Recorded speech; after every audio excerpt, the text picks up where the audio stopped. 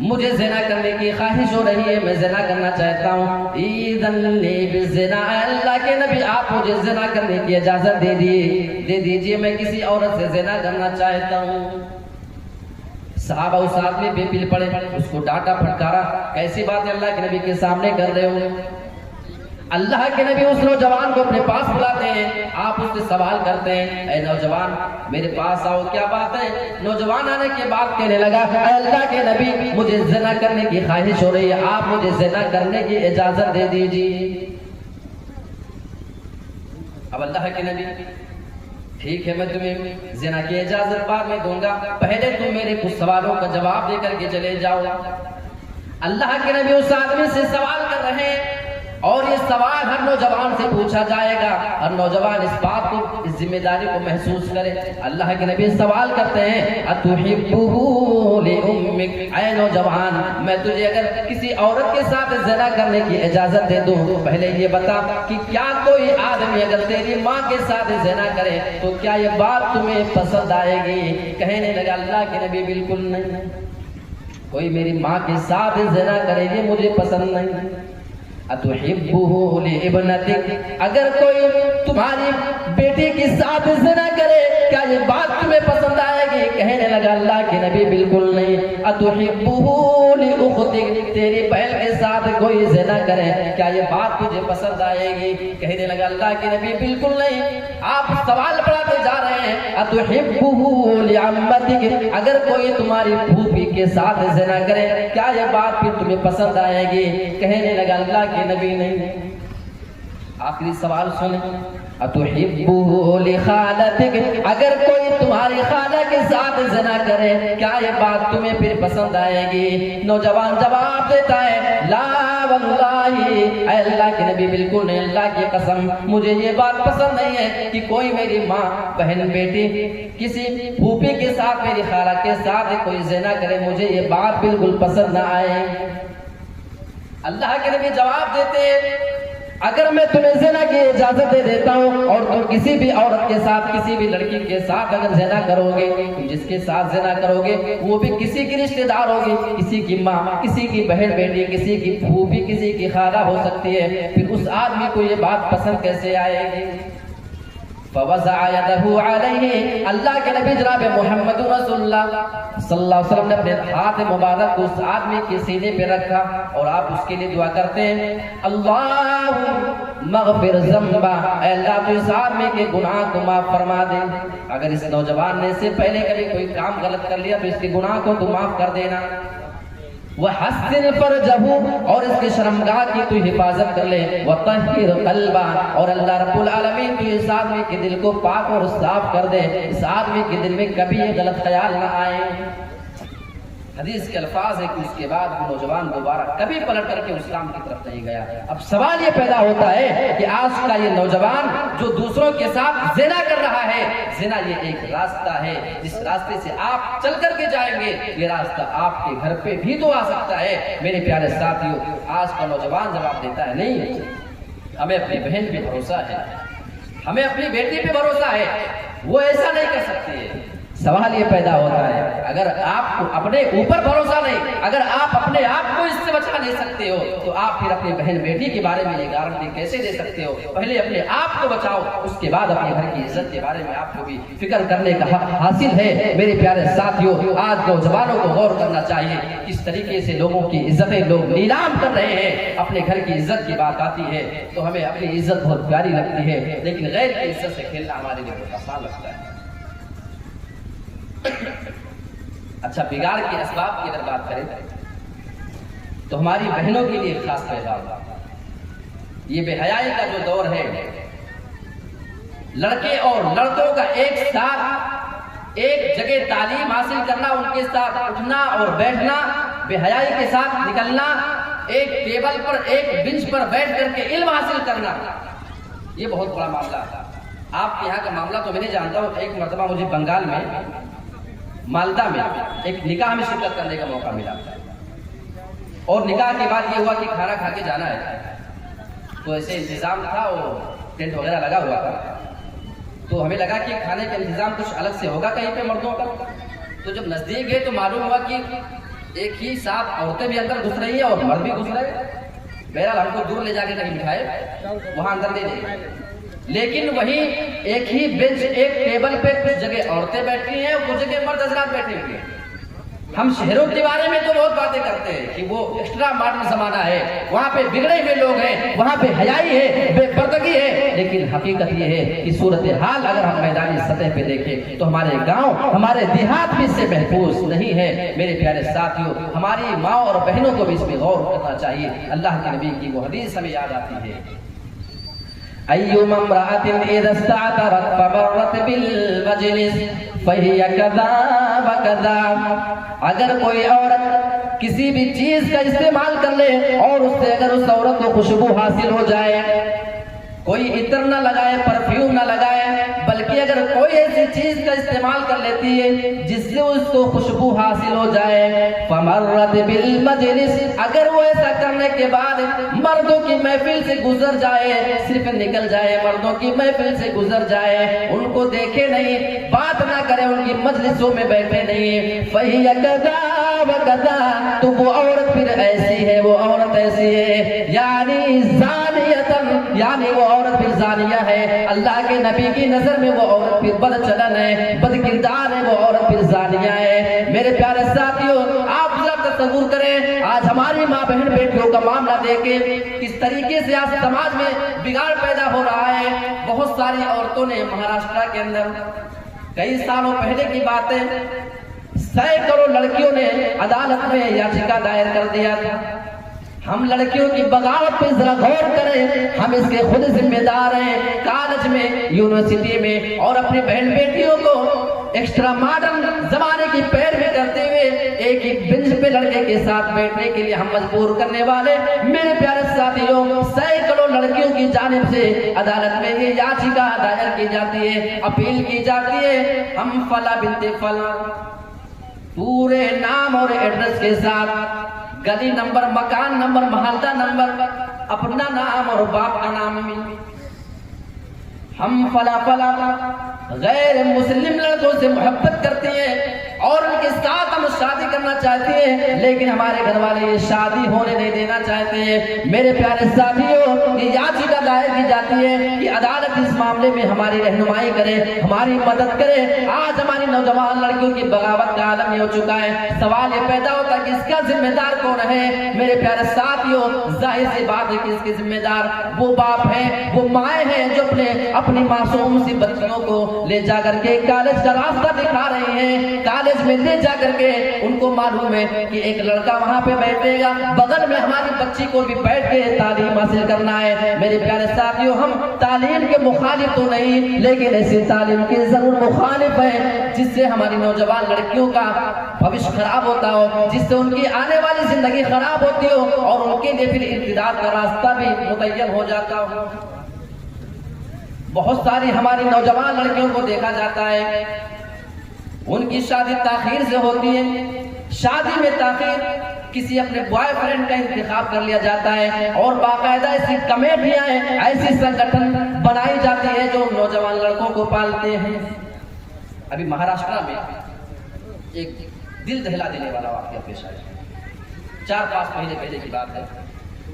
ایک واقعہ یہ پیش آیا کہ ایک لڑکی ایک لڑکے سے محبت کرتی ہے اور اس کے ساتھ وہ فرار ہو جاتی ہے اور اپنے گھر والوں کے ساتھ ڈھونگ کیا کرتی ہے کہ مجھے کڈنیپ کر لیا گیا, مجھے کچھ غنڈے اٹھا کر لے کر گئے. لیکن حقیقت بعد میں معلوم ہوا کہ وہ لڑکی اپنے آپ کو خود سے اٹھوائی تھی.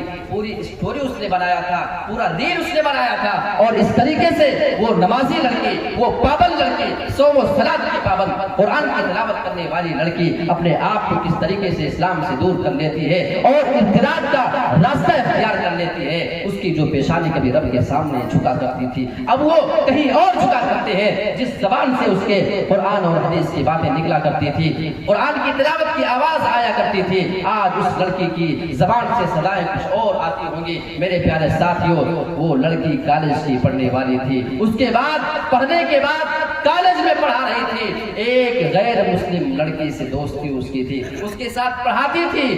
غلط دوستوں کا انتخاب انسان کو کہاں سے کہاں لے کر کے جاتا ہے. اسی لڑکی کے ساتھ وہ بیٹھ کر کے مل کر کے پلان کرتی ہے, اسی کے گھر پہ جاتی ہے, اپنے آپ کو گنڈوں سے ارسٹ کرواتی ہے, اٹھواتی ہے, اور اس کے بعد پھر ڈھول ڈھتورے کی جاتی ہے.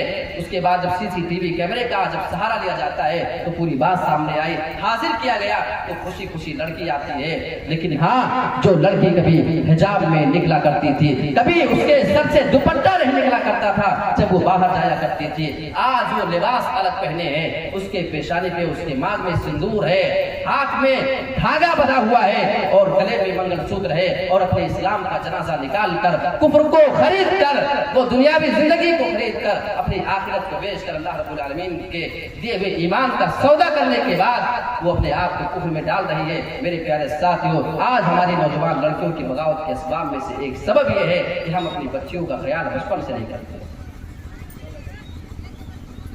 تو یہ ایک وجہ ہو گئی. اگر ہم اپنی بچیوں کے بارے میں غور کریں, ایک گجرات کا واقعہ میں آپ کو سناؤں. مائیں جو خود بیچاری نمازی ہیں, خود دین کی پابند ہیں, ان کی بچی کسی کالج میں پڑھ رہی ہے. گھر پہ ایک نوجوان لڑکا آتا ہے, اس ماں کے سامنے آ کر کے سوال کرتا ہے کہ آپ کی بیٹی کہاں ہے.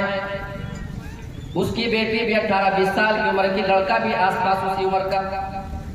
وہ آنے کے بعد اس کے گھر میں دھڑلے سے گھستا ہے, سوال کرتا ہے آپ کی بیٹی سے ملاقات کرنے آیا ہوں, اسکول کا دوست ہوں, کچھ ضروری کام ہے.